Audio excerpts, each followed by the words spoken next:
कार्य योजना की बैठक थी, किन बिंदुओं पर चर्चा हुई और क्या निष्कर्ष निकला है पूरे बात? देखिए, कार्य योजना की बैठक थी तो जो भी सड़क संबंधित प्रस्ताव थे, चाहे वो खराब सड़कें हों, चाहे नवीनीकरण का हो या जो सड़कें खराब उसकी मरम्मत का हो, सभी प्रस्ताव हम लोगों ने दिया। पुलिया का भी प्रस्ताव दिया है।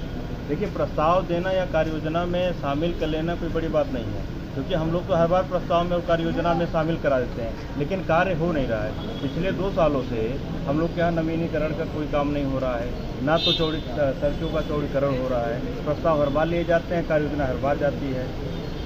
क्यों स्वीकार नहीं किया जा रहा? क्या सौतेला व्यवहार किया जा रहा है? पक्ष विपक्ष के होने कारण कुछ ये मामला क्या है? ये आप कह सकते हैं और हम लोग भी महसूस करते हैं कि हम लोगों को प्रस्ताव जो शासन स्तर पर जाता है उसको गंभीरता से नहीं लिया जाता है। हम लोग के साथ सौतेला व्यवहार सरकार करती है और हमारे यहाँ की जो भी कार्य योजना जाती है उसमें स्वीकृति आने में बहुत लेट होता है या तो नहीं आती है। इसका दंश जो आपकी विधानसभा की जनता झेल रही है, तो उसका कैसे निराकरण होगा, कैसे निस्तारण? देखिए, हम लोग अपने स्तर से सड़कों को लेके हर अधिकारी के पास जाते हैं। जो बहुत महत्वपूर्ण सड़कें हैं उसको हम लोग कराने का काम करते हैं, किसी ढंग से बार बार जाके अधिकारियों से करते हैं, मंत्रियों से मिलते हैं, तो जो बहुत महत्वपूर्ण हो जाए। लेकिन यह है कि जैसे अन्य विधायकों को सत्ता पक्ष को दिया जा रहा है उस ढंग से हम लोग को प्रस्ताव लिया तो जाता है, लेकिन धन आवंटन नहीं किया जाता है। आपने एक मुद्दा उठाया था सदन में कि कुछ ठेकेदारों को लेकर के FIR दर्ज करा दी जाती है, इस तरह की चीज़ें, उसका क्या हल निकला कि वो मुद्दा वैसा ही रह गया या उसको कुछ? हम लोगों ने सदन में तो उठाया था, लेकिन उसका नीचे कोई उन पर एक्शन नहीं हुआ। अब देखते हैं, इस बार सदन चलता है फिर हम लोग उठाने का काम करेंगे।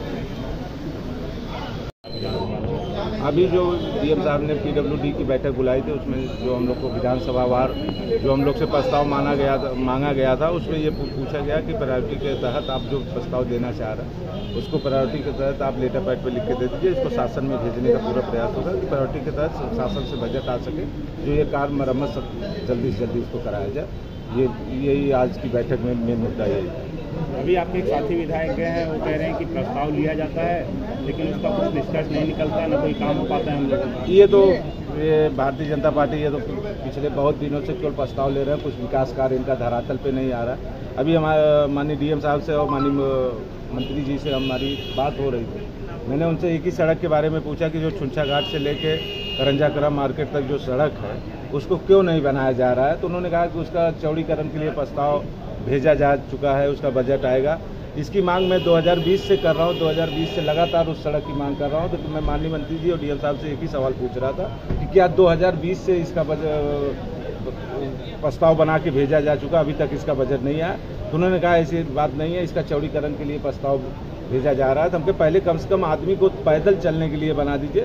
तो केवल ये भारतीय जनता पार्टी केवल झूठ बोलने का केवल ये प्रस्ताव लेते हैं, इनका कोई काम धरातल पे आता है। आप लोग के साथ भेदभाव किया जा रहा है? जी, हम लोग के साथ भेदभाव किया ही जा रहा है। अभी कुछ बातें हो रही थी लेकिन मैं उसको पूरा नहीं बता सकता मीडिया के सामने, लेकिन जो बातें हो रही थी तो केवल हम लोग के साथ विपक्ष के जो विधायक हैं उनके साथ भेदभाव हो ही रहा है। राज्य सरकार का दावा है कि हर दिन 9 किलोमीटर सड़क चौड़ी करेंगे पूरे राज्य में। आपकी विधानसभा का क्या है? मैं आपसे आग्रह करूंगा कि आप हमारे साथ चलिए। मैं आपको अपने गाड़ी से नहीं बाइक से ले चलता हूं। उस जो सड़क की मैं बात कर रहा हूं, आप जो राज्य सरकार की मांग बातें कह रही है, केवल ये मीडिया के सामने बोलना है और इनका काम कोई धरातल पे नहीं। आप चलिए, एक बार उस सड़क पे चलिए। अगर आप पैदल चल लेते हैं तो आप बताइएगा कहाँ क्या राज्य सरकार क्या काम। हालांकि जी अभी जब पिछला लोकसभा चुनाव हुआ था तो भी संविधान का मुद्दा था, और अभी एक RSS के नेता ने बयान दिया है, दत्तात्रेय भोसले ने, कि जो प्रस्तावना है, जो प्रियम्बल है संविधान की, उसमें से सोशलिज्म और सेक्युलरिज्म, मतलब समाजवाद और पंच निरपेक्ष जो शब्द हैं उसको हटाया जाए। कैसे देख रहे हैं? अगर समाजवाद अगर हटा दिया जाएगा तो देश का प्रदेश का विकास कैसे होगा? जो पिछली पंक्ति में सबसे पीछे बैठा हुआ व्यक्ति यही समाजवाद है कि उसके भी मुंह में 2 निवाला पहुंचे। तो ये RSS के लोग ये पूरा संविधान ही खत्म करना चाह रहे हैं। भारतीय जनता पार्टी के लोग संविधान ही खत्म करना चाह रहे हैं, इसलिए वो लोग ये बात कर रहे हैं। अगर समाजवाद से ही देश का विकास, प्रदेश का विकास और तरक्की होगी, इसलिए वो लोग इसको हटाना चाह रहे हैं। तो ये लेकिन ऐसा हो नहीं पाएगा। धन्यवाद।